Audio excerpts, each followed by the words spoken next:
Hi guys, তো আজি নতুন এটি ভিডিঅ'লৈ আপোনালোকক স্বাগতম জনাইছোঁ। তো এয়া হৈছে তেলৰ গিৰাণ, মানে ট্ৰেক্টৰ মাৰি আছিল, তো ট্ৰেক্টৰ তেল হ'ল, তাকে মই দিবলৈ গৈ আছোঁ। তো এয়া হৈছে আমাৰ গাঁৱে ভিতৰে থকা কিছু পৰিস্থিতি সন্মুখীন হৈ থকা দেখাইছোঁ। এয়া হৈছে আমাৰ কাঠৰ দলং। আৰু যদিহে আপোনালোকৰ এনে ইউজলেছ কৰি যদি মাটি পৰি আছে, এনেকৈ ফিচাৰী খান্দি মাছ খেতি ব্যৱহাৰ কৰিব পাৰে।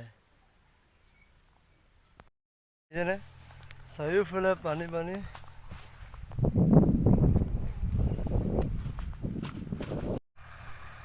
আৰু ইয়াত ট্ৰেক্টৰ মাৰি আছে। তো ইয়াত আপোনাৰ 12 বিঘা মানত খেতি কৰিব লোৱা হৈছে। তো ইয়াত থাকিব ৰঙালাও, মাটিমাহ, সৰিয়হ আদি কৰি থাকিব আৰু কিবা কিবি। তো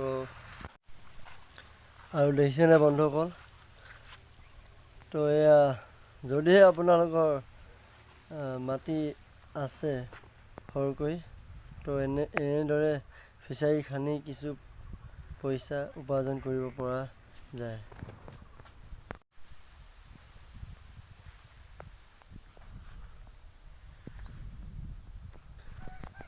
আজি বতৰৰ কথাটো কি ক'ব, মানে একদম মোৰ গা ধু লাগি গ'ল।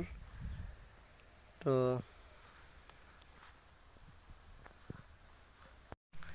এইখনেই কয় গাঁও। যদিহে আপোনালোকে নেচাৰ হাৱা খাব বিচাৰে, তো ইয়াত আহিব পাৰে।